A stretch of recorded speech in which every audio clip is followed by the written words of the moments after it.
Start in another 2 minutes.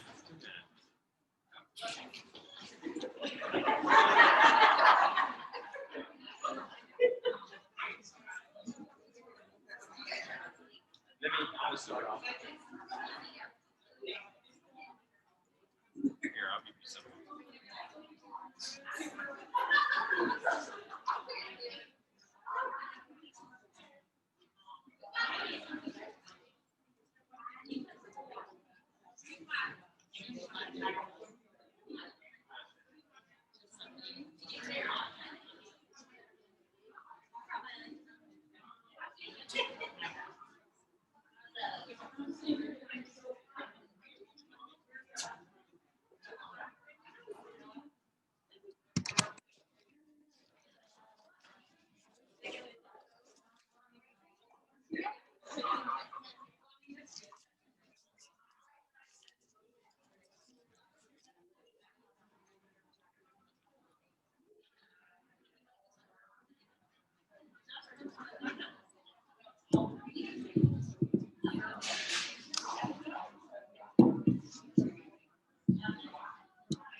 All right. I don't have to raise my hand now, right? You all can hear me wonderfully, I'm sure. All right, so we're gonna go and get started. First of all, I wanna say thank you for y'all coming in here. I know there's a little bit of a sense of anxiety with all of us being in the room together. Please be assured that with all the safety precautions put in place, sanitizing, gloves and stuff like that, we're gonna make this as safe as possible. You'll see us have to disinfect throughout the presentation. Just bear with us for just a moment for some lag time, and then we'll just continue on, okay? All right, so we're gonna go ahead and get started. There's a couple of things that we want to go over with you today, and I felt like it was important that we do this face-to-face, except for doing it from the Zoom. So doing a Zoom, I know we've all got lots of things on our minds and trying to get things accomplished, while also trying to multitask and listen to me. So I felt like this was a topic that I really wanted us to spend some time in going over with no outside stimuli or anything like that, so that we can really be focused on what we're trying to achieve, okay? All right, so we're gonna go ahead and get started. All right, so we're gonna start off with passing of the treasure chest. So I think it was last with Miss Polly and Miss Gavadoris. So we're gonna allow y'all to go ahead and if you want to stand up where you are and talk about passing of the treasure chest.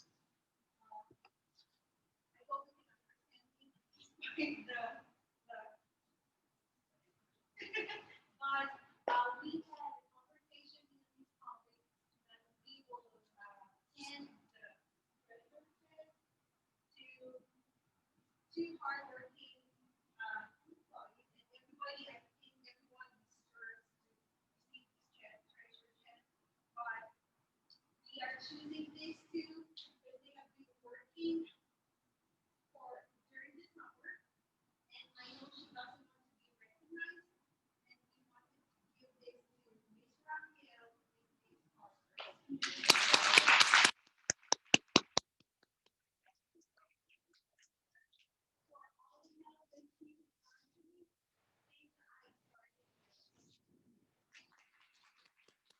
Very good. So the passing of the treasure chest is going to Miss Raphael and Miss Sparks. I think they were here every day over the summer, some days on Friday as well. So they worked right straight through summer, unfortunately. All right, so passing of the treasure chest. All right, before we get into the other things, the meat and potatoes of our actual staff meeting today, I do want to talk about one real quick thing that has changed since last week. So this is just a real quick, just making sure everybody's on the same ball field, making sure that you understand this. So at the beginning of the school year, the guidance that was given to Pitt County Schools was that if a student, if they're in a family and one person in that family has symptoms or signs, then that person was to isolate, stay at home. Their siblings could still come to school. Okay, so that was kind of an eye-opening experience for me at the beginning, but it's kind of what we did. It's what was required of us. Since then, with the cold and flu season coming on, if anyone in that family has signs or symptoms, they all stay home. And that goes with staff members as well. So that's a whole lot easier to kind of track, I guess you could say, but it's going to get very, very daunting because where we could look at just one student in probably a class that had to stay home, we're going to have to be tracking multiple students. We're also going to be talking to the high schools. So if we have a student that has a high schooler sibling that's in high school, then we're going to have to follow up with high school and let them know as well. So you'll see that kind of shift. Nurse Mooney has been talking with me and whatnot. And so you'll see that shift, that if we start pulling a kid out of their classroom and you're like, wait a minute, they're completely fine, just know that that is the guidance that we have now, that if somebody in the family has it, then, or somebody in the family has signs or symptoms, then everybody has to go home and stay home. That's going to be very important now that we're getting rid of A and B weeks for elementary students. So buckle up, okay? All right. Any questions as far as that's concerned? All right, so I'm going to pass it over to Miss Mayberry. She's got the next piece of this staff meeting.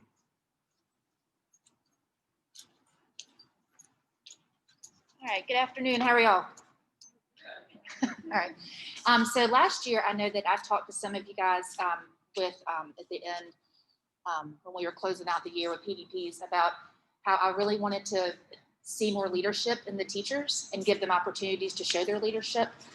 So one of the things that I'm sort of putting into place is every staff meeting, we're going to have a staff spotlight.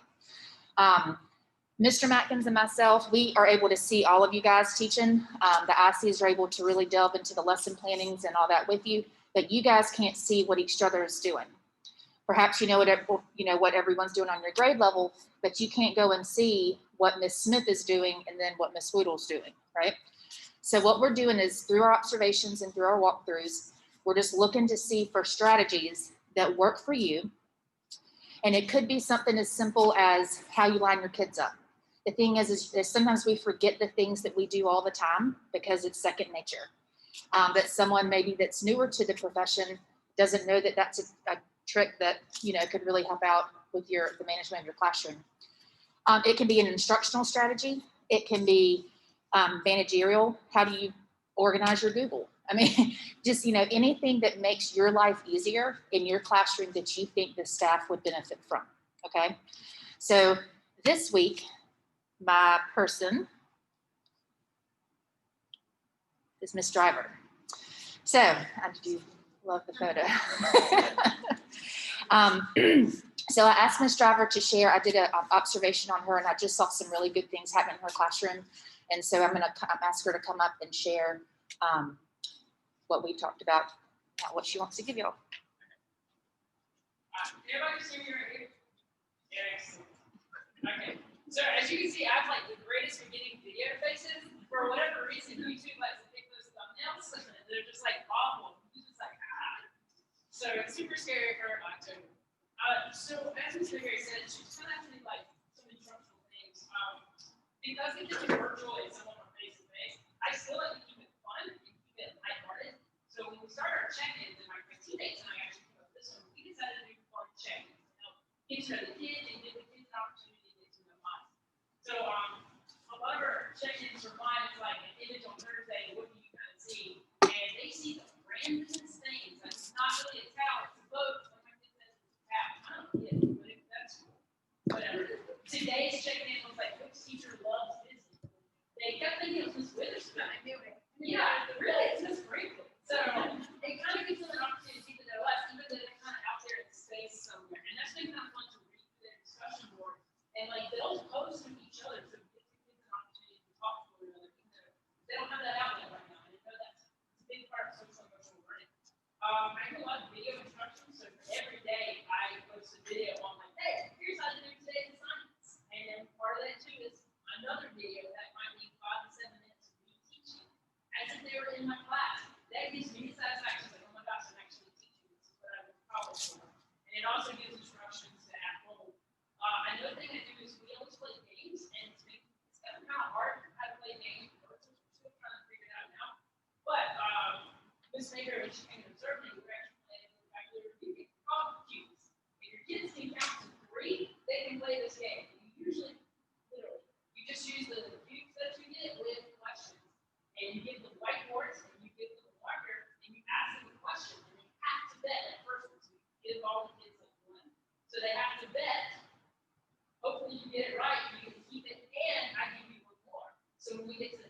question, maybe you're like super confident and you bet 2 Qs. You get it right, all right, I'm gonna give you 2 Qs. If you got it wrong, give me your 1. And so we kind of go around and I steal from you or you gain from me too. And you probably wonder, like, well, how do you come? Yeah, you guys. Okay.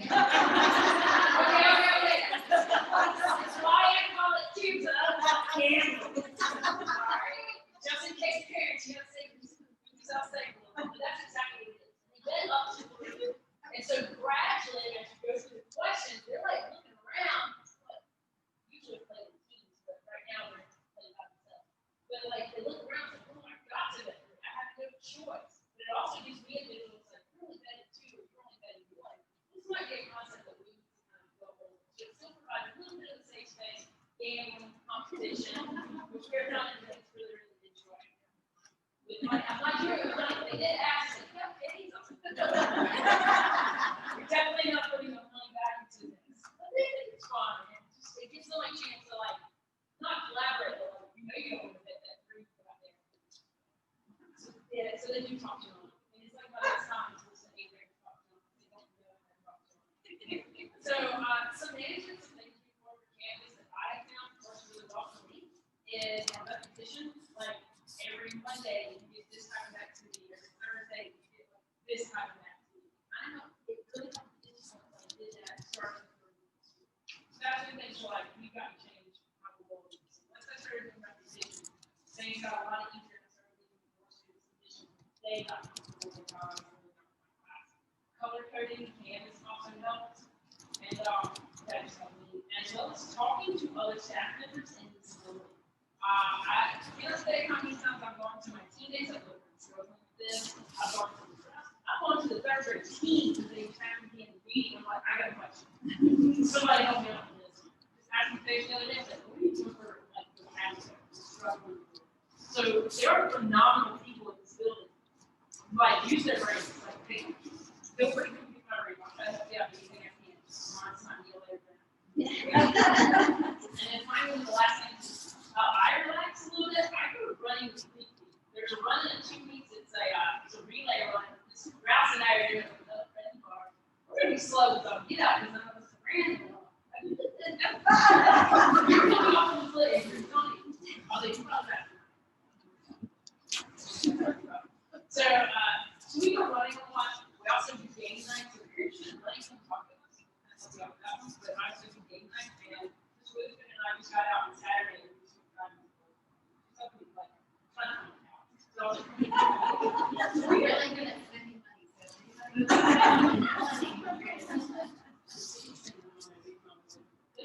was a nice life. That's where you just go do something out. That's not true. So you can help me continue on that.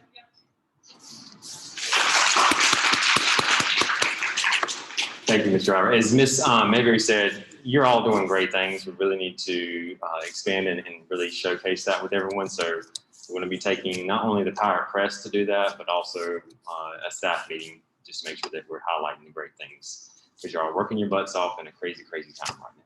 Okay. All right. So on our agenda for today, we've got 2 items, just 2 items. The first one is SEL for staff and students. We understand from the school level that we have not given you anything.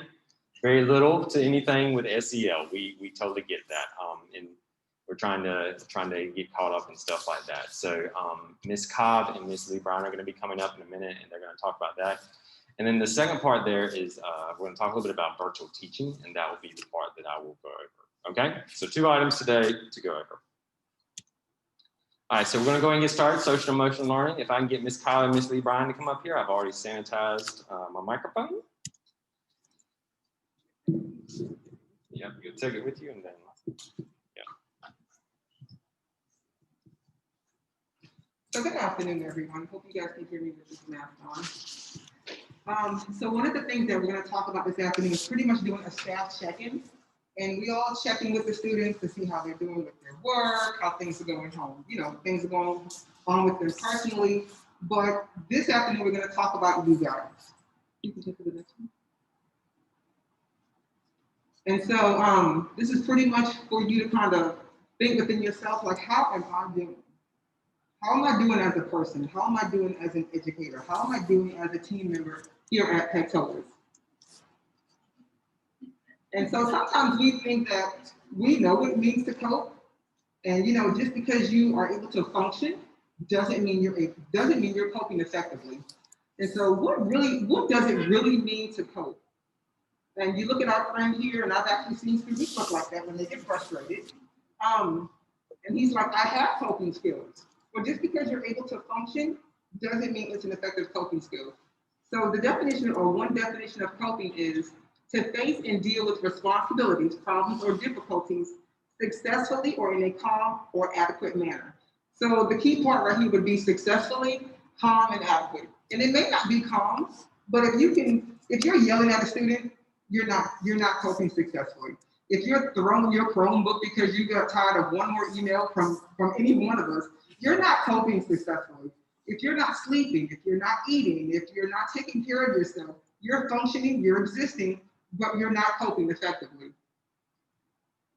And so here, initially when I did this, I thought that we were going to do this virtually, but this year. We'll send it out to you so that you can. So this, or let's go out here. So here is a self-assessment. That link to the bottom, it does not go to me. It goes to, you're just going to kind of complete that. And that is just for you. One of the hardest things about a check-in is to get the other party to be honest enough with how they're feeling. If I ask you all, how are you doing? The majority of you are going to tell me fine. When you may have an issue going, you may have a personal issue going on at home, and you may have checked it at the door to come in and deal with work, but we're all kind of in survival mode. And we're trying to do the best we can to kind of hold on in the cope. And so this is just for you to take a self-assessment to kind of see how you're doing. Here we have some healthy habits. If you will click on the nutrition, sir. Just some suggestions. You can go to the next one. I'm not going to have you click on each one because it'll just lead into it. So nutrition, you want to make sure that you're eating healthy, that you're not just stress eating. And that's for the men as well as the women. I know women, we're talking about the COVID-19, but if you're eating chocolate and drinking carbonated drinks, and a lot of us are saying we're not drinking the water because we have the mask on, do whatever you have to do to kind of make sure you are taking care of yourself as far as nutrition. That's going to make you feel better. Sleeping. Teachers, educators, we're notorious for burning the candles at both ends. I will tell anyone I've never seen a candle with a wick at two ends. It doesn't even exist. And so we're burning the candle at both ends. You want to take care of yourself. If you're not taking care of yourself, we're no good to the children here at school. We're more of a liability. The next one is physical. I think they have a walking club first thing in the morning. Ms. Strong says she goes, I think 6 o'clock in the morning, they're here walking in the morning. Some of us are going to the gym. I mean, just whatever you can to get that physical activity in. It doesn't have to be anything strenuous. You want to get moving. That's going to in turn make you feel better. Hydration, we already talked about that. Meditation, there are so many videos out there. Take time to meditate. Take time to, if you need a break, call in a teammate. Do what you can to take care of yourself. There was another one. Okay. So that's a link for breathing. Another one, that's just meditation. More than ever, you need to make sure you're breathing because we have the mask. It's hard.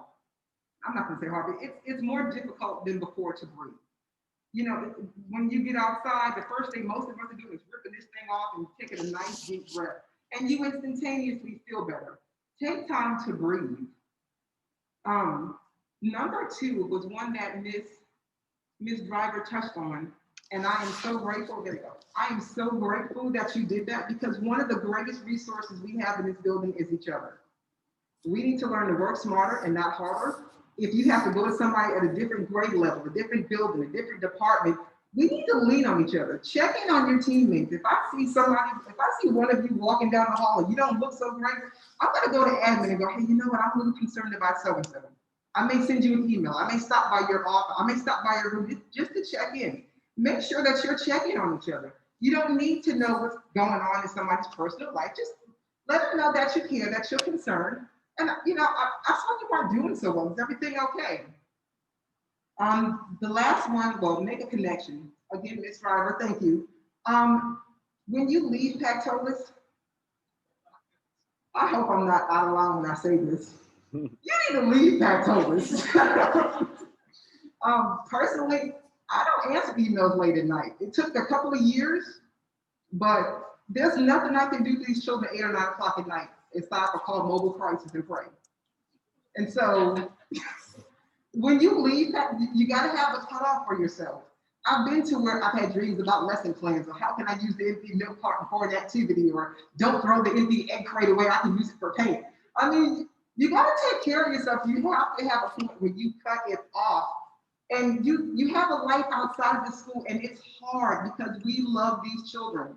We love these children like they're our own, but you got to take care of yourself first. And lastly, where it says, ask for help. Please do not be ashamed to ask for help. If anybody in this room is ashamed to ask for help, that makes us a hypocrite, because we tell these children every day, if you don't understand the lesson I gave you, just ask for help. If you don't understand what I just taught, ask for help. We need to be examples of that. There is nothing to be ashamed of if you need to ask for help. If you need to talk to somebody, if you need to come in my office, and some of you have done that, where you come in my office, you may get a Kleenex, close the door, decompress, and go back to work, and no one is none the wiser. And that's okay. We're here for each other. That's just the way it is. We're in this until June or till COVID is over, but either way, we're in it. So yeah, don't forget to ask for help. That last link is mygroup.com. It's a link that the county has a resource for everyone, where they're looking more into the social emotional learning for teachers and just providing that counseling source. So when you click on that, you're just going to see a plethora of resources up there. It was also shared with me today that integrated services, soon they're going to be rolling out kind of a drop-in to allow you to kind of just check in with them. I think it's free. I'm sure it's free of charge. Just drop it in, do a mental health check-in with you as well, and that's going to be virtual. And that's just kind of in the works. Yeah, that's another link. Okay, so this link is pretty much letting you know about the impacts of stress on the body, and that's real. Stress, it increases your age, your weight, you're not sleeping, you're not eating, you're not digesting food correctly, you forget keys, cell phone, what direction you were going. Stress has a real impact. At your leisure, whenever you have some, just kind of gloss through that and just maybe just do a self-check, like, am I experiencing any of these things? And last but not least, an empty tank will take you exactly nowhere. Take time to refuel. We need you guys here, and we need to take care of yourselves. And at this time, I'm going to turn it over to Ms. Lee Brown, and she's going to share what a wellness activity challenge. Okay. All right, last month we did a little activity with the hand and what we can control, and the more you can control, that reduces your stress, right? So we're all under a lot of stress, no matter if you want to admit it or not. We all experience stress every day. I've been a social worker for a long time, okay? I won't say how long, but anyway, I've had to learn how to deal with that stress. I see stressful situations pretty much every day. Some are very emotional, and I've had to learn how to cope with that. So if everybody could just think right now from 1 to 10, like, what is your stress level today? Is it a 1, a 5, or a 10, or an 8? Kind of think about that for a moment. So if you can kind of know how to regulate or identify your stress, it will help you. So actually, Mr. Matkins came up with a cool activity, and what we're doing is a kind of a challenge so that you can kind of find activities to reduce your stress. And we all say, oh, I'm going to go for a walk. Then we get home, we don't do it, right? Has everybody done that? What else? Has anybody thought of doing stuff and then it never happens? Okay. So to make it purposeful, or you have to really set a goal and do it. Like Pitt County sent out the yoga class. Did anybody do that? I did. Anybody do that? Are you in my class? But anyway, I had to really think about it, sign up and do it. So these are going to be, they're like scratch off cards. So we're gonna put them in your boxes and you're gonna scratch them, and there's gonna be an activity underneath the scratch off. So it kind of motivates you to do things that you may not normally do. Now, if there's an activity that you totally, like for example, getting a massage would stress me out. Okay, I know that's weird, but if there's something on here that stresses you, substitute it with something else. Does that make sense? Because we all know what relaxes us and what stresses us out. Does anybody have any examples they want to share of something that Singing, I could do like a singing, dancing, any of that stuff stresses me. Anything musical stresses me. Okay, me too. Yeah, yeah. Anybody else? Oh, yeah, I got one. Getting my nails done or getting a pedicure stresses me out. Me too. What is wrong with y'all? It looks great when it's done. I'll go to the morning rain. So, like for me, I spend a lot of time searching for activities. I'm probably very weird like that. Like I find bizarre things to do, and it's like a bucket list type thing. Like I've been wanting to go on a full moon kayak paddle. It's You so know, much fun doing it. I'm doing it. I'm doing You it. didn't even mention this. Yeah, that's where I'm going. Okay. So, think about something you want to do. Life is short. Make it happen. Okay. So now the details of this, I'm not good at details You like can- this. I'll do the details. You want me to do the Okay, details? thank you, because I'm Yeah. not, that stresses me. All right, so I approved the activity. I didn't approve massages. All right, so just put that out there. So the what you'll have is in your box every day. You'll have a scratch off card. We try to do something a little fun for you, so you can scratch it off every day. It's a surprise for you. Like Ms. Lee Bryan said, you can change up if you don't really want to do that activity. Maybe do another one. But you're going to have 5 days straight. So we're going to start off next week. So every day you'll have a different card in your box. You scratch it off, and you have to perform that activity throughout the week. Okay, one time throughout the week. Here's the deal. You have to take a picture of yourself doing it. Okay? Yeah. You have to take a picture of it because we have some incentives that go along with this. Okay? If you do this if you do the activity, the 5 activities, you are going to take a picture of yourself. And then if you do all 5, everybody that does it gets a 15-minute early leave pass. Okay?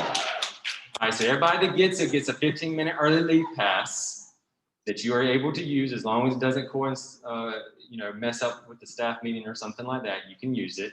And then everybody will then be put into a drawing for 2 gift cards. So we'll have some gift cards as well. So we'll do that at least once a month.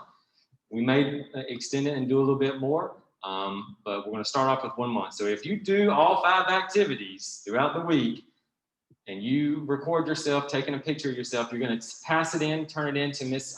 Cobb. Ms. Cobb would like to have them on a Google Doc. So take your picture, put it on a Google Doc, make sure your name's on it, give it to Ms. Cobb. You can turn it in once you've done all 5. And once you've done all 5, we'll make sure that we pass out the 15-minute early leave passes, and then you'll all be in a drawing for the gift cards. So how many of y'all would love to leave early 15 minutes on a Friday or something like that? All right, so make sure that you're doing that so we can work out that. Yes, Ms. Herring.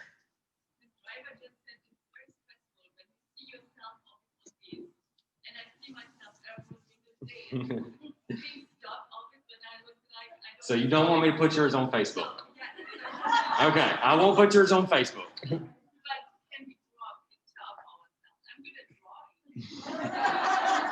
If you want that 15-minute early leave pass, I need to see a picture. I need to see you actually doing it. Good try, though. Good try. Any other questions? So make sure that when your Google Doc, do you want them to print it off, Ms. Cobb, and put it in your box instead of you having a mass rush of emails? So when you have your 5 activities done, you put it on a Google Doc, you print it off, and give it to Ms. Cobb, put it in her box. We'll keep track of that, and you can have your 15-minute early leave passes. And then 2 people every month will win some gift cards. Sound good? All right, any questions for Ms. Cobb or Ms. Lee Bryan? All right, thank you, ladies. All right, next up, Ms. Davis is going to continue on with the social emotional.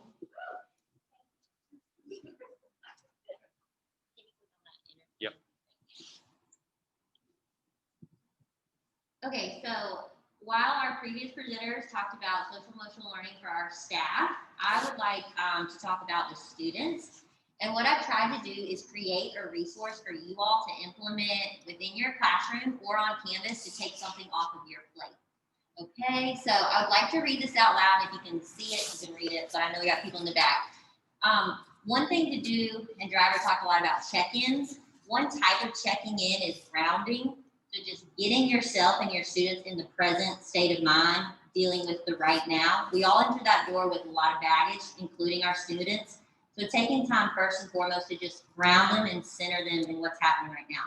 So if a child can do advanced math, speak 3 languages, or receive top grades, but can't manage their emotions, practice conflict resolution, or handle stress, none of that other stuff is really going to matter.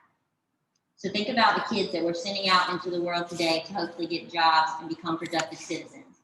We may be teaching the curriculum, but if we're not reaching them on a social emotional learning, are we really preparing them to be productive? So what I'm going to cover briefly is social emotional learning resources. Why? Because I know you all value social emotional learning and sharing that with your children. And your goals for today is to lead with a way to implement these resources in your classroom, face-to-face and virtually. So this is a clip Ms. Cumbo found, and it's excellent. I'm not going to play it for you, but you can watch it for yourself just if you need some more clarification on what social emotional learning is. It's also kid-friendly. So if you want to talk about what type of learning your kids are going to be experiencing, you can also share this with them. There are 5 core competencies of social emotional learning, and this will come out more with the panorama survey we did. Just so you know, self-awareness, self-management, responsible decision-making, relationship skills, and social awareness. I sent the 2nd through 6th grade teachers a survey, and overwhelmingly, the responses were students need help with self-awareness. So that's what we're going to start on, or that's what the resources I began with. And just so you know, self-awareness deals with identifying emotions, accurate self-perception, recognizing strengths, self-confidence, and self-efficacy. Next. Disclaimer, I am not an SEL specialist. I'm not a social worker or guidance counselor. I just made these resources, like I said, to try to help you all. You guys probably have way better ideas, so feel free to add to these resources or subtract from if something does not fit your classroom and students. So what I plan to do in my classroom is start with kind of just a core competency of the month. So October, I focused on self-awareness. I told the kids what self-awareness was, and I put apparently, in the top, there's always a volume button on every slide. So I've recorded the slide to be read aloud for your virtual learners. A great idea is if you see a student who is modeling the core competency, you can recognize them each month, or you could create a running list of students and provide examples of what you notice them doing to promote self-awareness. I've divided the content into 2 grade level spans, K3, 4, 8. I know that's pretty wide, but I'm only one person, just trying to give you something. There's 8 days. Monday through Thursday, and then every Friday in my classroom, I plan to implement a check-in like Ms. Driver talked about. So you can keep going. Just to give them an idea. So each day it starts with a question to really get the students reflecting upon themselves. And then it'll have either a picture or video. This is what the Friday check-ins look like. If you're face-to-face, you can just click on that. It's a picture. They can just raise their hands on a scale to show you 1, stressed out, 5, I'm happy. If they're virtual, they can also check in, and it's a Google form, and they can send it to you. Did you click on the Google form, sir? This one? Yes, if it worked. Yes, sir. I said yes, sir. So it lets them put their name. They can check what emoji, how they're feeling. Keep scrolling to the bottom. But at the bottom, I did add some questions also just for teacher references. So if they found any of the content that week confusing or difficult, but were scared to reach out, now they have a forum to do that. So they can add that information onto the Google form and send it to you. And then they also have something positive. Tell me one thing that makes you smile. And if you'll keep going. Same thing for 4 to 8. One more.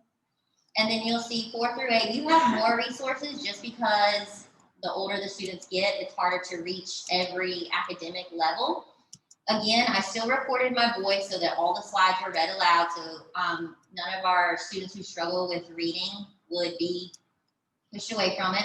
I also tried my hardest to make these resources more culturally responsive to the population we serve. And again, 4 through 8, you have a check-in slide if you'd like to implement. So how can we implement this? You can use any slide from any category in any order you feel like and any way you see best suited. So in my classroom, I plan to start the day with this slide with my face-to-face kids. On Canvas, I plan to create a copy of the slide, link it into a discussion board, and have my virtual students complete it that way. If the content is a little personal, you could always just create it as an assignment so that the students don't see each other's responses. Other ideas and ways to implement this, exit tickets. We talked about check-ins, brain breaks, give them a prompt to get them thinking about writing. Early, if you have people, I have some kids who are always finished with their work.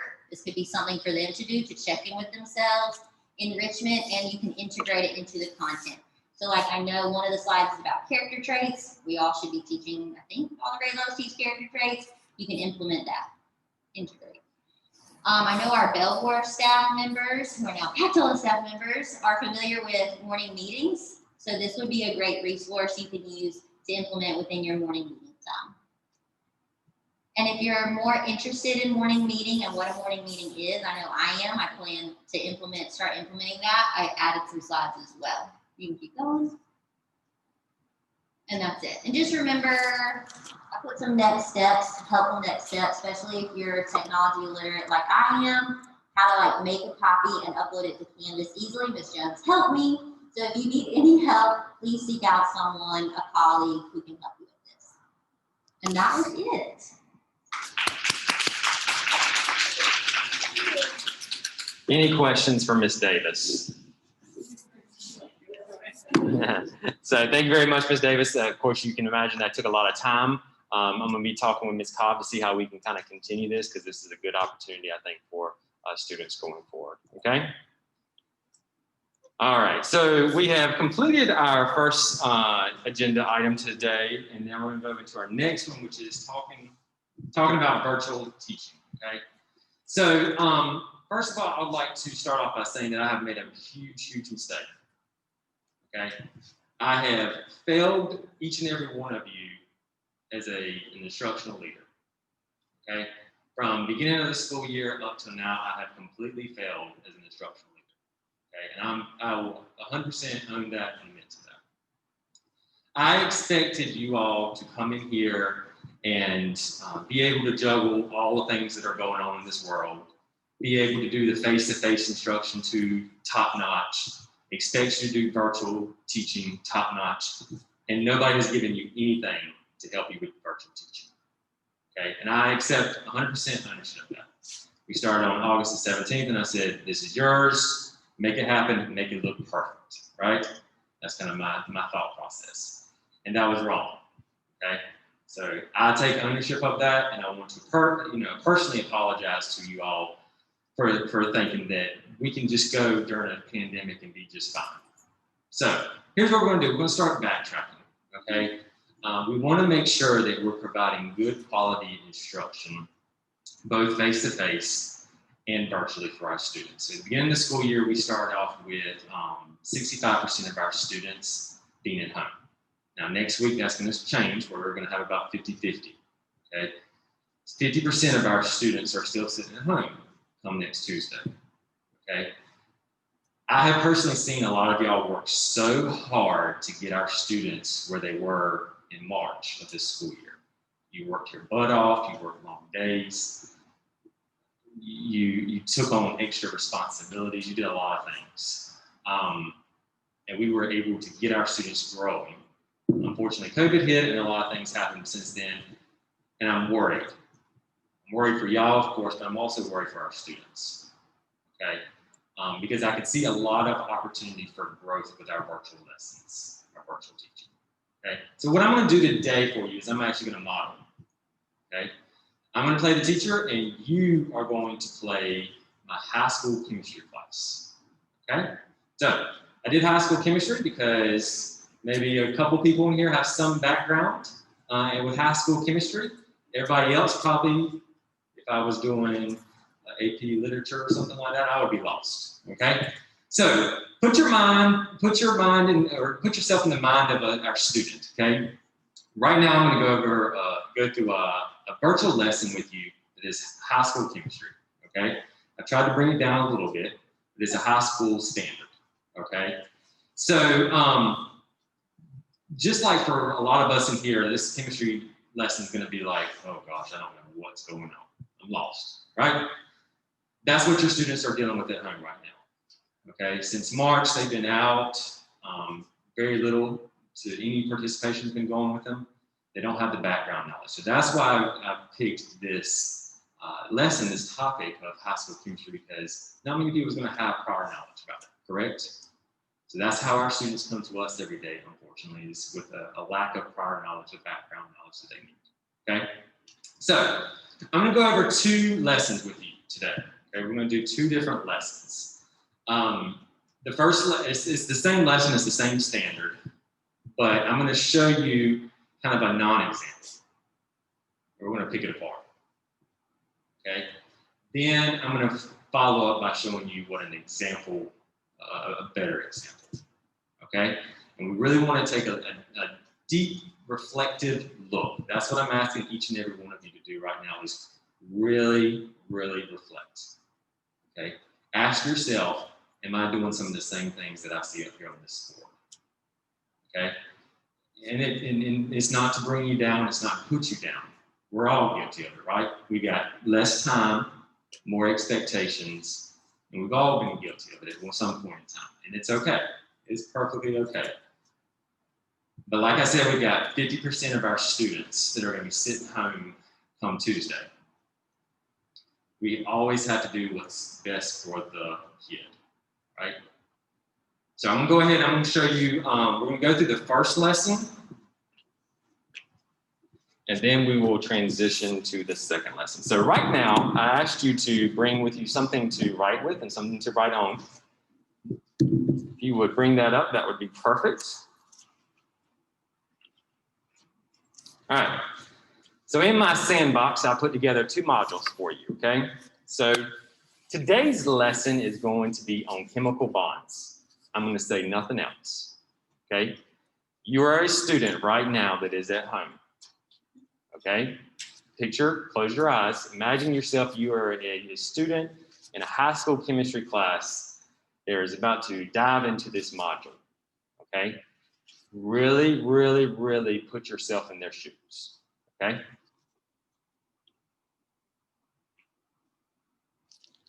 All right, so this is the module, how it starts off here.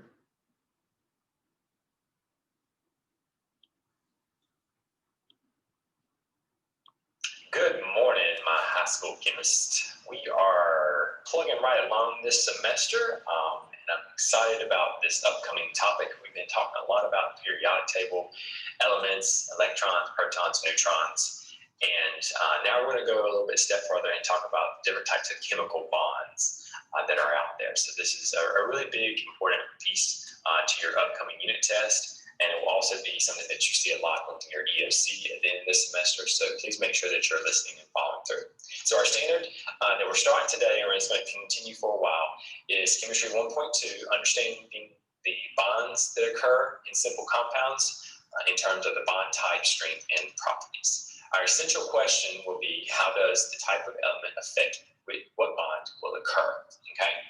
So this is going to be your module for today. When you go down, you see right here, it says, watch the video from your teacher first. I'm recording it right now, so you'll see this recording here for you.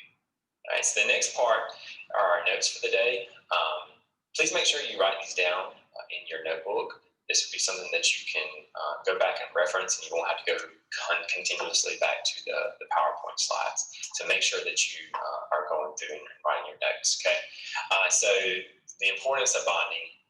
So the first few slides here just talk about or show you the periodic table. We've been talking a lot about the periodic table, color coding unit, and making sure that you understand where all the elements are located, how to find them, how to read the periodic table. So please make sure that you have gone through this and understand that.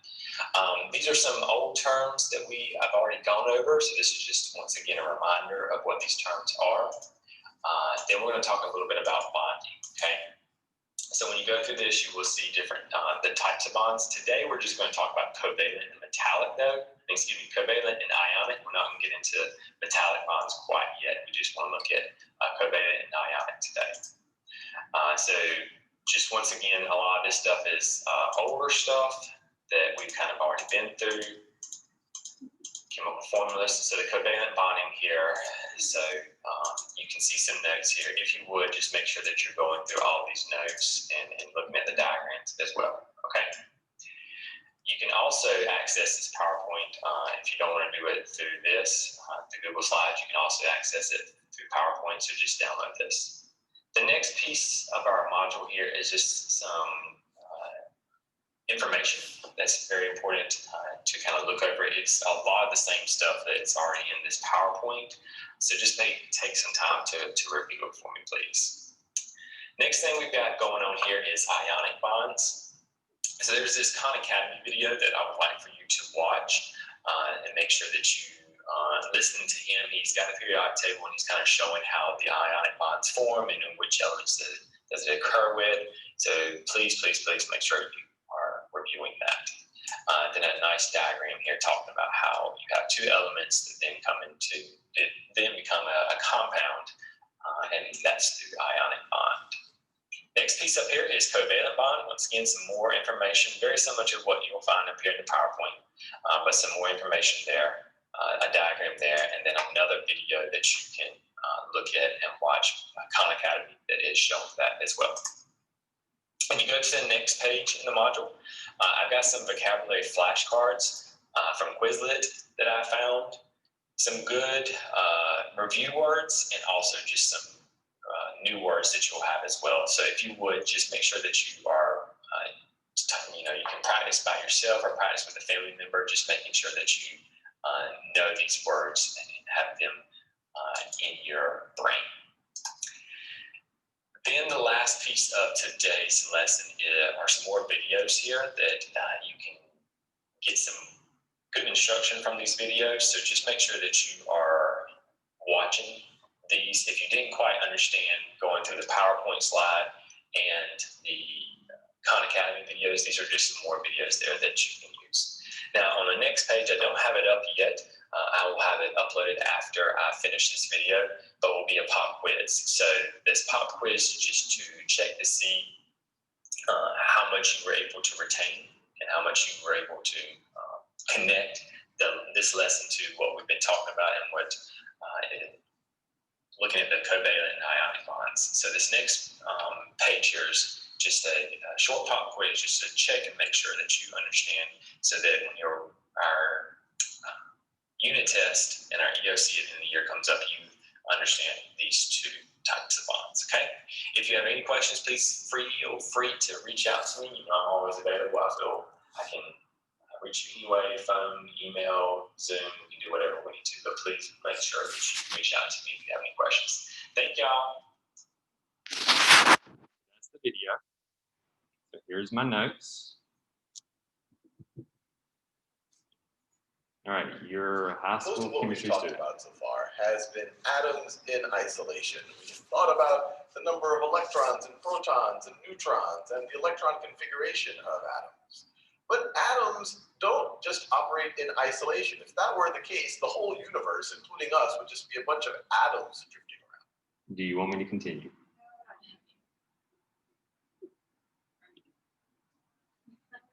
In a previous video, we introduced ourselves to the idea of bonds and the idea of ionic bonds, where one atom essentially is able to take electrons from another atom, but then because one... Do you want me to continue? All right.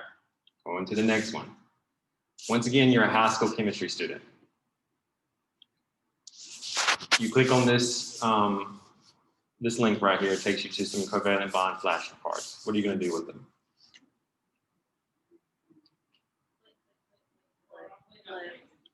Okay. Now you're about 30 minutes into this lesson after watching a couple videos. How many of y'all want to learn about atomic hookups? Okay. What about types of chemical bonds? Ionic, covalent, hydrogen. Didn't even talk about hydrogen. Covalent, ionic, polar versus no polar. How many of y'all want me to click on these videos? All right, so I'm gonna ask Miss Vanna White over here for me. Let's do this. All right, so what I want us to do is to talk about this lesson, okay? So what we're gonna talk about are what's wrong with this lesson. Okay, so who would like to start us off? What's wrong with this lesson? Ms. Patterson?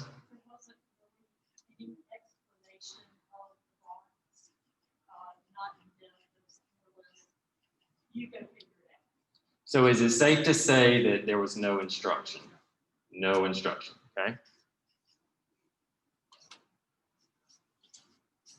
So I'm glad we picked up on that one first. What else is wrong with this? Yes, Ms. Witherspoon.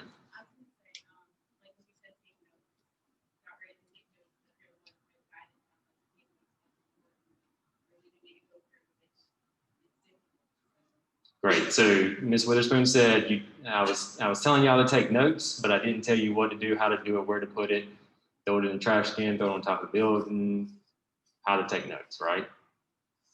So no examples, no modeling, anything like that. Yes, Ms. Harris. I did take notes, but I didn't like about the lesson, so I put down too much useless information, too much talking, no excitement. I mean, there's no hands-on thing. Well, I'm offended, Ms. Harris. So too much talking, okay? Is it safe to say that the talking is kind of pointless? Yes. We know that when we're teaching a new concept, sometimes we know that there's got to be some talking that happens, but all I'm doing is going through what with you, how to navigate the module. That's all I'm doing. Yes, Ms. Covington. You referred to a video that was told you to work on it, and then you put in this place, and you also had, so you didn't have enough instruction or enough resources, and you had to. So once again, put a check beside no instruction, please. So no explanation, so no instruction. Yep. Yes, Ms. Lee Brown.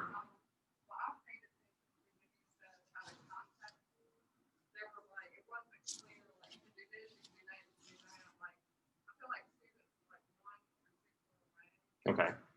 So multiple ways. Mm-hmm. Yeah. Ms. Davis.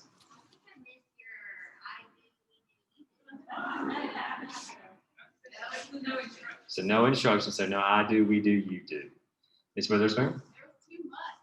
Too much. Too much of what, Ms. Witherspoon? Too much. Too many words. Too many videos. Okay. Too much information overload. Ms. Rouse first. I'm sorry. I saw her hand first. Don't worry, that's coming. Ms. Driver? I know. I'm just going. So, all right, so when we're saying like there's just overload, but there also wasn't also like from the actual teacher, the modeling, so that's. So put another check beside no instruction. Yes, Ms. Hare. It felt like you went over some stuff that was previously taught, but then you went so fast that even if I look at the book, they vocabulary was not even explained. It was just like here it is, you can prove it, and prove it was gone. So would that be no instruction?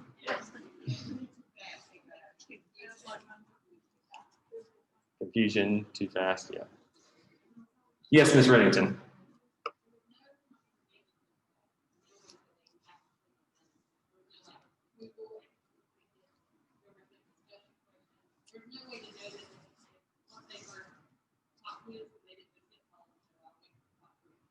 Good. So no, I do, we do, you do. Yep. Yes, Miss Aaron, you're just tearing this apart. You're like the shoes on the other foot. I'm taking advantage of this one. Yes, please, please. I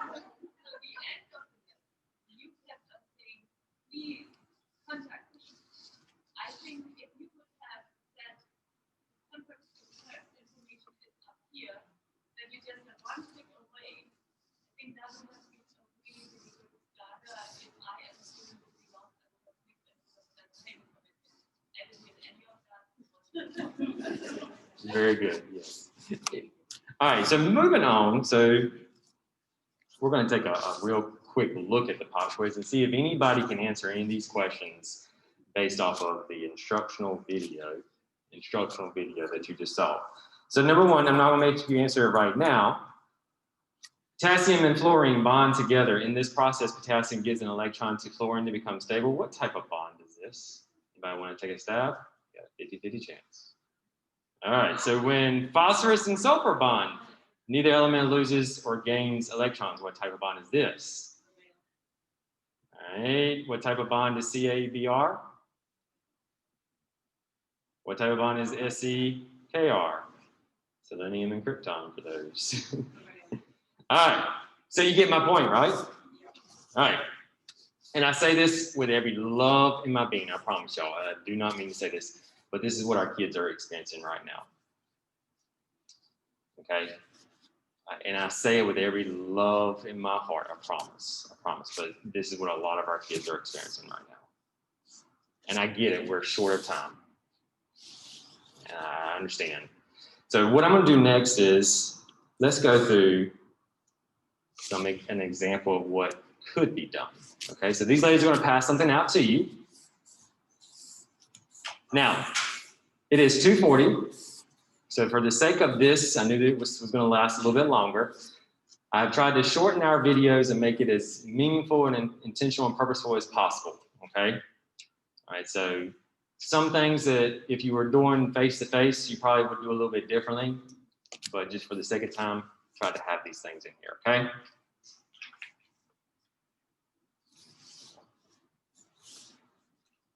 Now, what you have in your packet, you have a white piece of paper, which everybody in the house should have some. We know some don't, but everybody should have some, right? The next page there that I'm going to give you is the same thing that's going to be up here. I just didn't want you all to bring your computers down here, so that's why I printed it off for you. And then the last page is our pop quiz, okay? Are you ready? Everybody got a sheet? Here, I'm going to make you chemical bond experts by the end of this. All right, so here is our module. As you can see, standard essential question. Hey, my chemist, please make sure you view this video in order to receive your notes. Now, you're about to see Mr. Matkins teach, something that a lot of y'all have never seen before.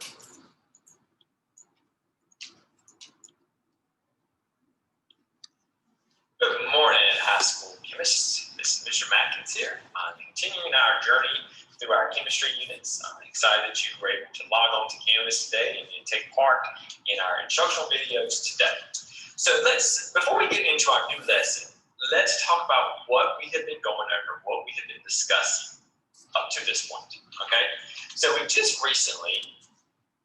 Once again, Miss Lee, I'm sorry because this is your classroom. I did it on Sunday, I apologize. Started looking at these words right here, okay? Elements. As you all know, we took a good amount of time on talking about what an element is. Element is something that you as an individual have lots of experience with. You don't know it, but you are always constantly in contact with different elements in the world. We've looked at those type of elements, how you may know some, you've learned some more, and all those great things. So elements are something that we can talk a lot about. We talked about how those elements are classified on the periodic table. I've given you some information on how to find the elements on the periodic table, what the periodic table tells us, how it's organized. So lots of great information from the periodic table there, okay? We've also talked about in the element, we looked at the protons, the neutrons, and the electrons that make up the element. And very briefly, we have talked and started to talk about compounds, how two or more elements come together to form compounds. So for today's lesson, we're going to extend that discussion on compounds. Okay, so we're going to take that a step farther. So our standard today is chemistry 1.2. Understand the bonding that occurs in terms of bond type, strength, and properties. Now this is a standard that's going to take us a couple of weeks to go through because there's a lot of good information in this little standard right here. But we're not going to go through it all today. Okay, I'm going to start off small, chunky for you, and then we'll go into the other parts of the standard. What we're going to talk about today, though, are bond types. Now, before I get into bond types, let's talk about the word bond. Yesterday, we talked about bonds as far as humans. We have a bond with our family members, our parents, our aunts, our uncles. That's a special bond that kind of attracts us, that brings us to one another. Okay. You also have bonds with your girlfriend, your boyfriends.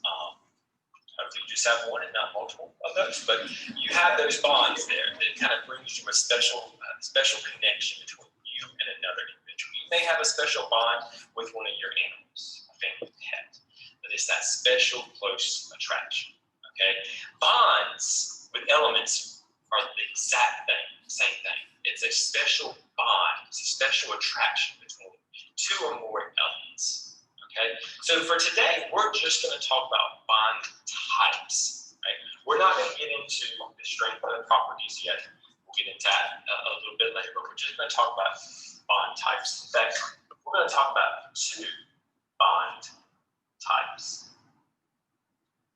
And that will be one called ionic and another one called covalent.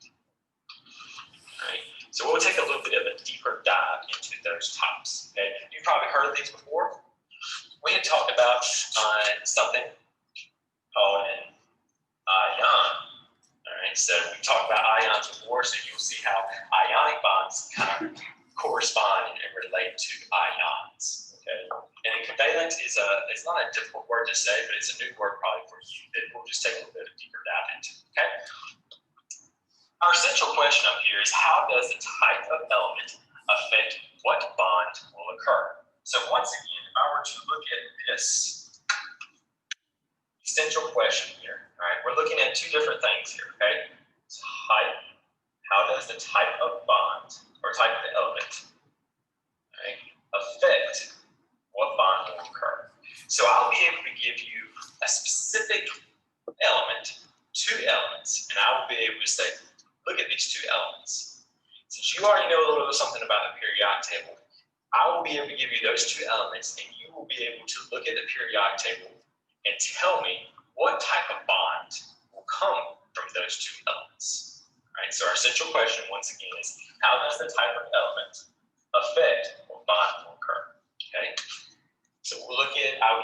Be able to give you two elements, and we'll say, okay, you know what? It's an ionic bond, or it's going to be a covalent bond.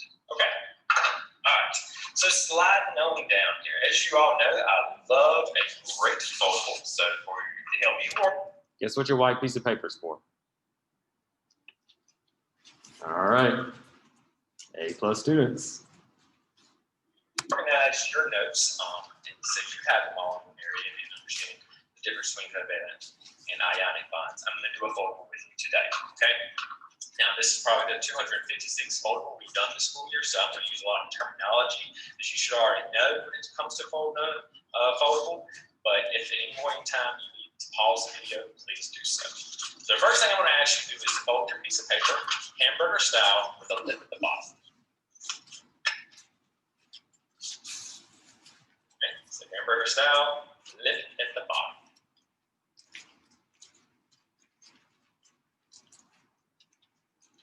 Everybody got your hamburger with a lip at the bottom? Right. After you've done that, then fold it in half. By doing so, we have created a foldable. I call it a two-tab foldable with a lip at the bottom. Okay.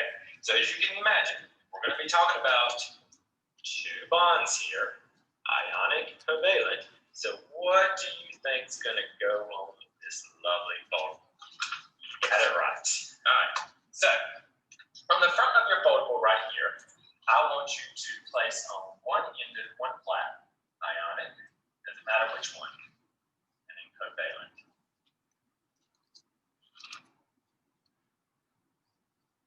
Okay. The title of this foldable will be types of bonds. All right, so make sure you have your foldable outlined with that information on there, okay? All right, so moving on along here, when you open up your foldable, as soon as you have ionic and covalent, as soon as you open it up, you'll notice that you have 4 areas to write some information. Those 4 areas are depicted up here on this board. This is where we are going to be recording our notes, okay? All right, so on the inside, in order to help you organize, I want you to put example up here at the top, example up here at the top right. Then you're going to put definition and definition. Okay? So we're going to talk about ionic first. So this is going to be ionic over here. You don't have to write that, but this is just for you since you're watching this at home, just to make sure that you don't get the 2 mixed up. This side over here will be covalent. Okay? All right, so ionic bonds. Let's talk a little bit about that first, okay? This is a bond between elements where one element loses an electron and another one gains.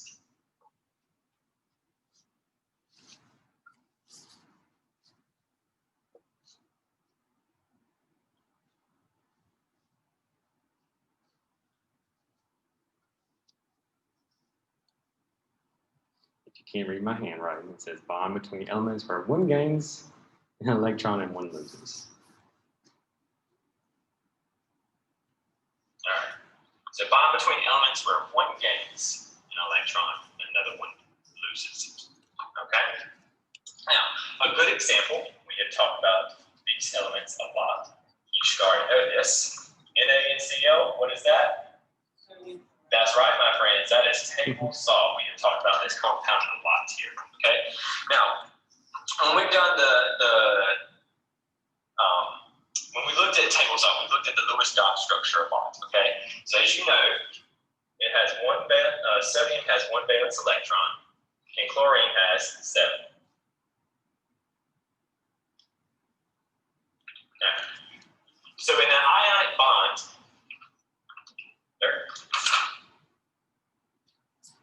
this 1 electron right here goes over here.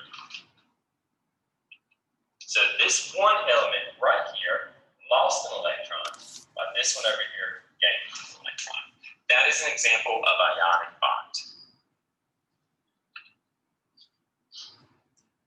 All right, when it comes to covalent bond, okay, this is a bond between elements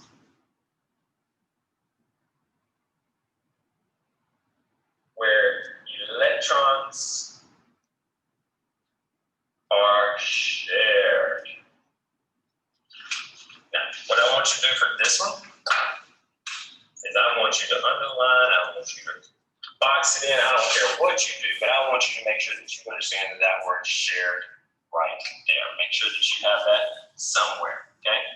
A good example that we've talked a lot about is H2O.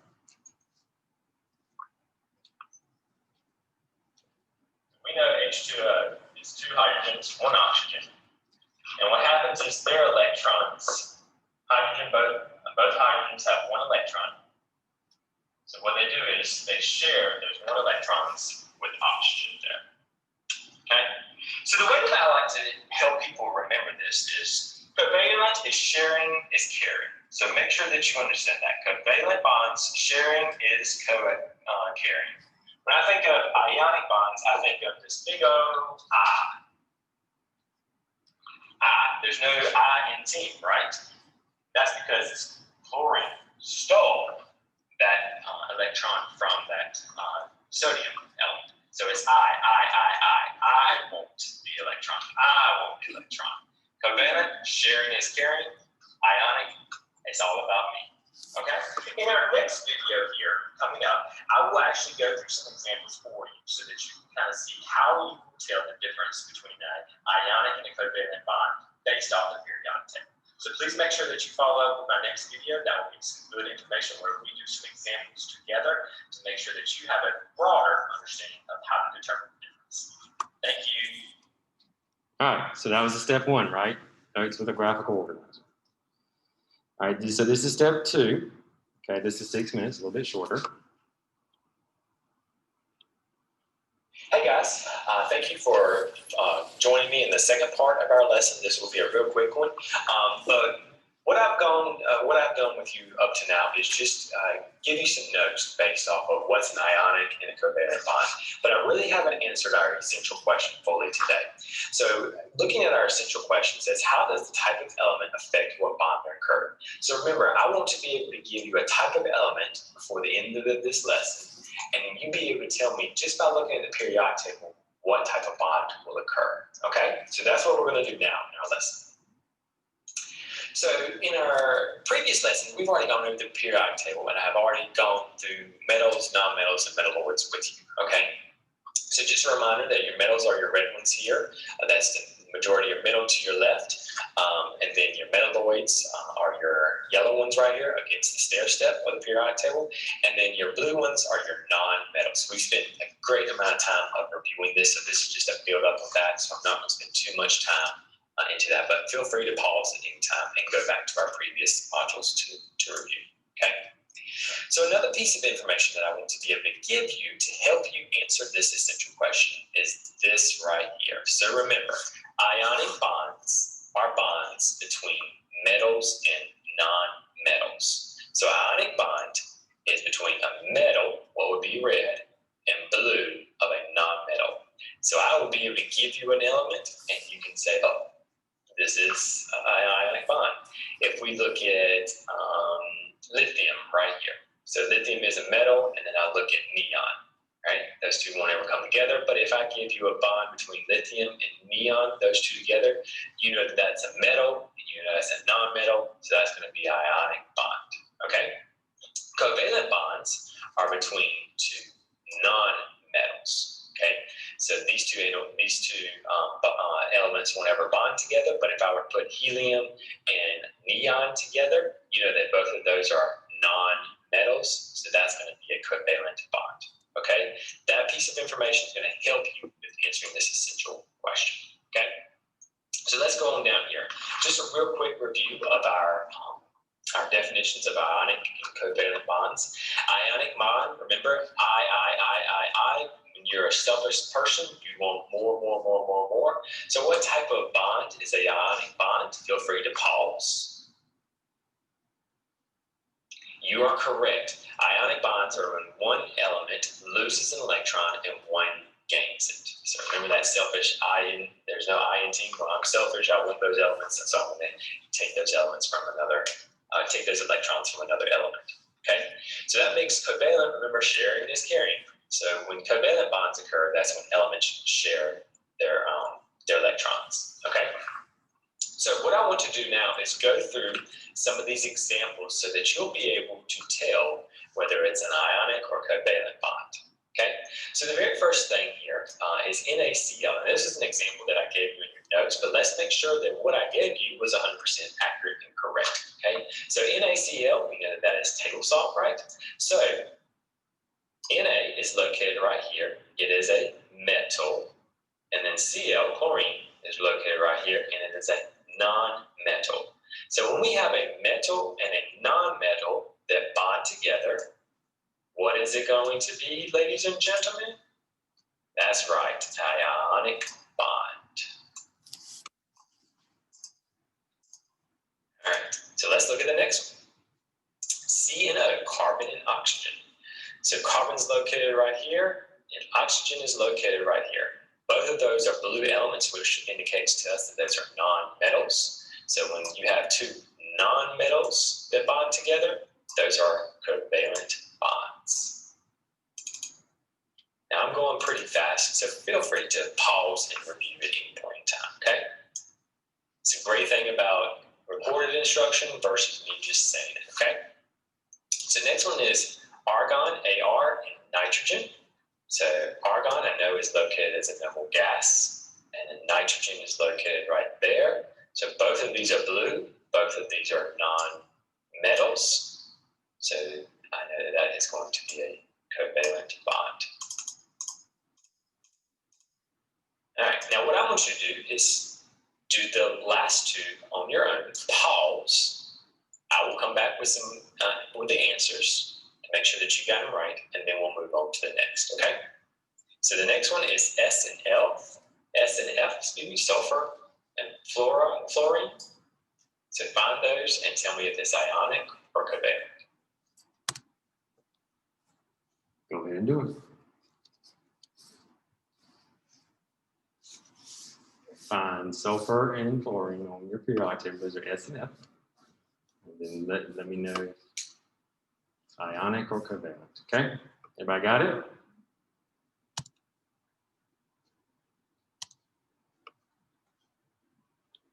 All right, now let's look and see. So we've got sulfur and we've got fluorine right here. Both of those are non-metals. Since I know that both of those are non-metals, that is going to be a covalent bond. Good job. Pat yourself on the back if you got it right. All right, the next one and the last one is Mg and F, magnesium and fluorine. So go to your periodic table, pause this video, find magnesium and fluorine, and then we'll answer. You got it?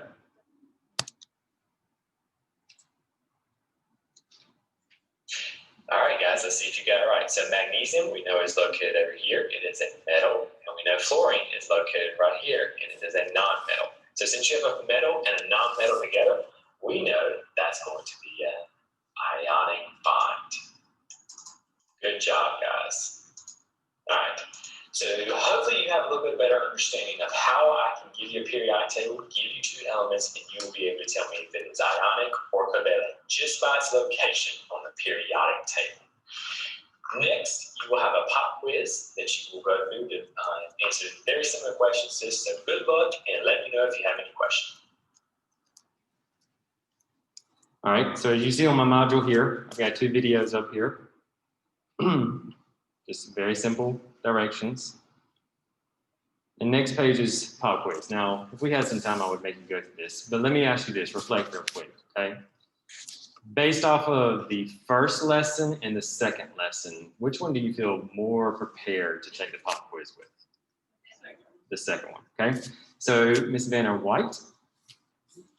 So we're gonna look at the second lesson real quick and pull out some things that we saw. Now, keep in mind that I was trying to do a chemistry lesson that has a lot of background information, I know. So I tried to condense it and make it as short as possible. There's some things that I could have also done better. But what are some things that are different with this one that got its point across? Ms. Patterson? So I started off the lesson with a review, right? I said, where were we? Where are we going? Mr. Driver? All the steps were on one page. The module was all on one page. Ms. Cobb? Say again. I'm sorry. Chunk, yes, sorry. Chunk. Yes, chunk the material. Good job. Yes, Ms. O'Neill? Very good. So clear understanding. So look at the very first one of when we were looking at the non-example here, we said that there was no instruction. Did I provide instruction in the second one? Yes. Sorry, Ms. Doolish. So a clear difference between the first and the second one is that there was instruction. Okay. What else did you see in the second video? Ms. Aaron?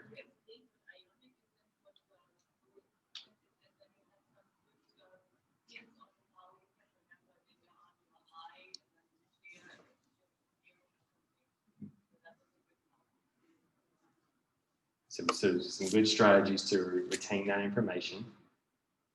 Ms. Witherspoon?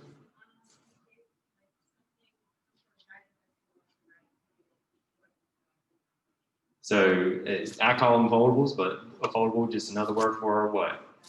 graphic organizer. So I gave them a graphic organizer because even high schoolers or even kindergartners, they need to be able to organize their thoughts. I can't give them a bunch of stuff and expect them to organize it themselves. Miss Willie? Yeah. Your instructions is like this here, referring back. So the constant referring back to the essential question. I went from one video to another video, and in that second video, at the very top, I referred back to it. Ms. Conway?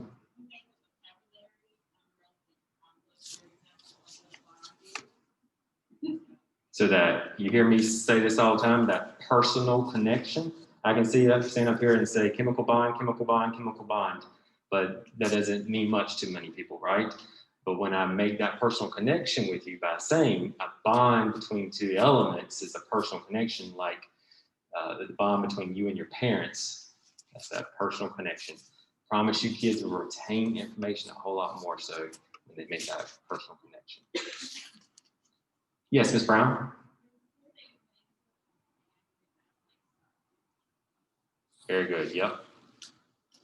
Ms. Lee? We continuously told the students that they could call and review if needed. I think that comes in your stuff out.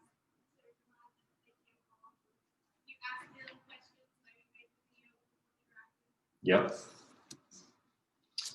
Look at the non-example, the list that we created up here. What's the last thing on that non-example? I do, we do, you do.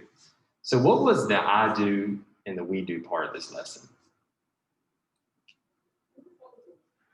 Yeah, so part of that is the lesson with the foldable and then going through that as well. What's the you do part of this section?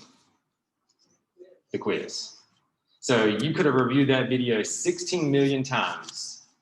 Of course, we know that's what our students would do, right? You could review that video 16 million times and they could practice, do some of their own before they ever went to the you do.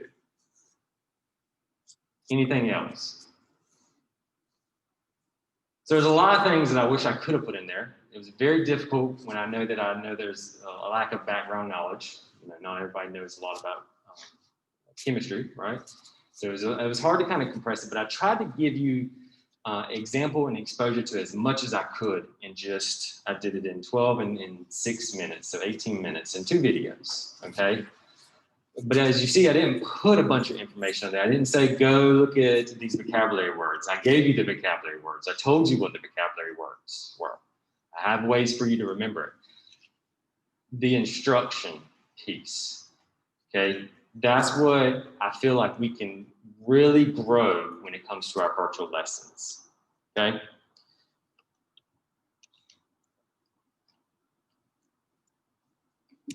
So, a couple of you have heard me talk about these 2 words. See if my language arts teachers are paying attention. All right, so I have 2 words up here. Supplant and supplement, all right? 2 vocabulary words that you're gonna hear me use a lot. So I want everybody to kind of get used to what these 2 words are. Who can tell me what's the difference between supplant and supplement? Don't be shy. Anybody? All right, well, let's do supplement. Oh, go ahead, Ms. Brinkley. Yes. How did this planning take place and supplement? Hallelujah. All right. So difference between supplant and supplement. Supplant means to replace. Close your eyes. Okay. You have a nice garden that you just started this summer. Okay. Right now, you've just planted 15 rows of corn and it's not growing. Right. Supplanting means you're going to rip up every little corn stalk that you have and you're going to plant it again. That's labor intensive. It's not getting the point across. It's not working, right? Supplement means I'm going to go through. I'm going to give some more fertilizer. I'm going to give some more water to it. I'm going to give that tender loving care and add to it to enhance it and grow. Open up your eyes. All right, so that was a really quick vocabulary lesson, okay? So supplanting and supplementing. Right now, I see a lot of us doing this, supplanting. With these, okay?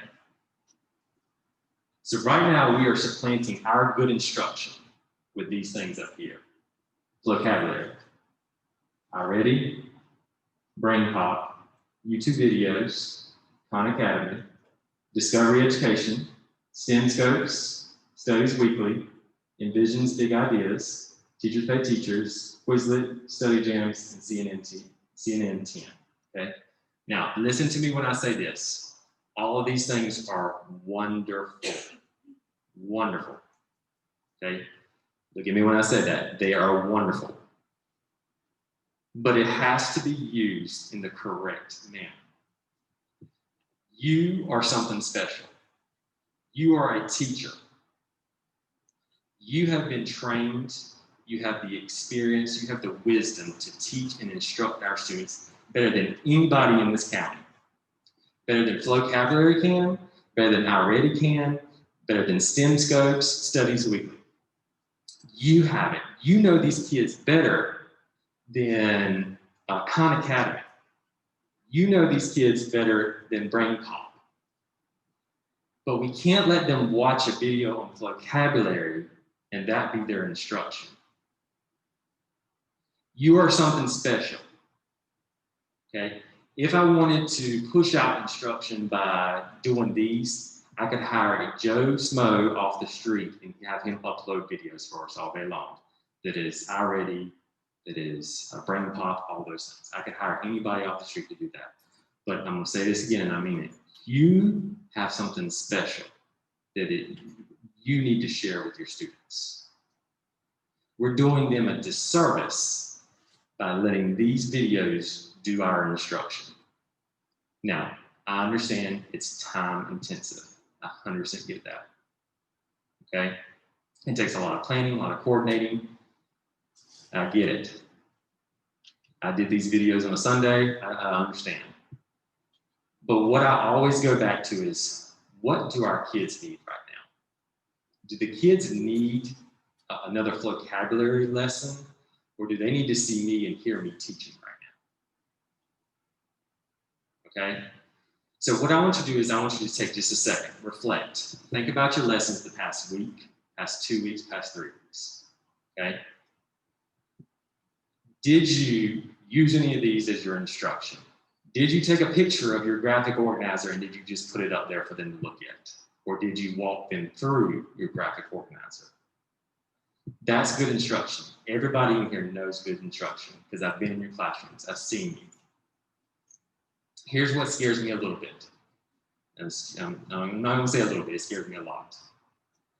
Is that I've seen these virtual things starting to bleed into our face-to-face. I'm gonna say that again. I've seen some of these virtual concerns bleed into our face-to-face instruction. Well, now when I'm walking into a classroom and doing a walkthrough, we're playing vocabulary. Or all the kids are always on the Chromebooks doing a module that they're doing the same thing at home. Cannot say this enough. You are what is special in this equation. Treat your job as such. You have something that I know that no other teachers have. You love Pactolus and you love these students. And we gotta do what's best for these students. I'm not telling you, understand me when I say this, I'm not telling you that you can't use these things, okay? You can definitely use these things. I'm not at all saying that, but it should not be your instruction. Vocabulary we purchase as a school. It comes up in December. I'm thinking real long and hard, do I need to renew the contract? I know it's a good resource, guys, but I cannot continue us to let this happen, okay? I need us to really turn this curve, and I get it. We talked about SEL again, we got a lot going on. But I really want us to make this turn because I've seen the great things happen at this school, and I know great things can happen at this school. And I know with the people that are in this classroom or this gym, and the people that also help in this school, that together we have something special that is a whole lot different than any other school in this county. I know that. But right now, everybody in the county has access to these things up here. And we really need to go back to that mindset that we have something special with our instruction. Okay? So the 3 ICs, they're meeting with people, talking with people. You have to take their advice and you have to use it. Okay? We're able to see a broad viewpoint here. And I want you to be the best teacher. And we're here to support you by doing that. But you've got to start reflecting and assessing. Okay? You always know that I say in PLCs, reflection is one of the best tools that you can have in your toolbox as a teacher. Because I can sit here and tell Miss Stanley all day long that your lessons are horrible, you're not doing anything right. But if you don't sit there and reflect and think, okay, you know what, I do need to do something about these lessons, you're never going to do them. I can sit here and tell you, the ICs can sit here and tell you, Ms. Mayberry can sit here and tell you, we can all tell you. Until you actually take a deep dive and look inside, it won't change, okay? So I understand there's a lot of things, and I apologize at the very beginning because I expected you to know these things. I expected you to know these things as a teacher coming into a pandemic. That is 100% my fault. I take responsibility. But now we need to move forward. We got a second marking period starting tomorrow, okay? Really Tuesday if you want to think about it. We still got 3 quarters left and we can right this ship, okay? We also have to think about our face-to-face instruction too, okay? We really have to take a deep dive into our face-to-face instruction too. I'm a little concerned with some of the things, but we got plenty of time to get it right, okay? All right, I know that was a little somber at the very end there, but we needed to make sure that we address that. So you've seen an example, a non-example. We picked apart the pieces there. Start working on your virtual and your face-to-face instruction, okay? The 2 are not the same. 100% understand that. Face-to-face and virtual are 2 totally different things, but you can still have a lot of the same components, okay? All right, so that brings us to the end of our staff meeting. I know that lasted a good amount of time, but it was needed. And now you know why I needed you in here all together for us to talk about it, okay? We, without a doubt, have gaps with our students prior to COVID. Since COVID, those gaps have gotten wider. We really have no room for error going forward, okay? Do you have any questions related to anything talking about with the staff, our agenda for today? Last thing I'm gonna say is y'all are kicking butt. Okay, y'all are working hard. I leave this parking lot at 4:30, 5 o'clock sometimes, and I see some of y'all still out here too. So I want to reward you. I want to keep on and be your biggest cheerleader. Okay, and I will always be your biggest cheerleader. I'll always be somebody that always has your back too. Okay, but we got to start doing what's right for the students. All right, if you don't have any questions, I'm going to ask that you be very mindful on your spacing when you're leaving this. So I'm not going to tell you to do like with the students, so this row can leave first, this row. But please be mindful with that when you're leaving. If you'd like to use the other exits in the building, you can too. First grade, I know we have your PLC. We're going to still end it at 4 o'clock like originally planned. So PLC, first grade, we'll head down there and we'll be down there with y'all. Thank y'all.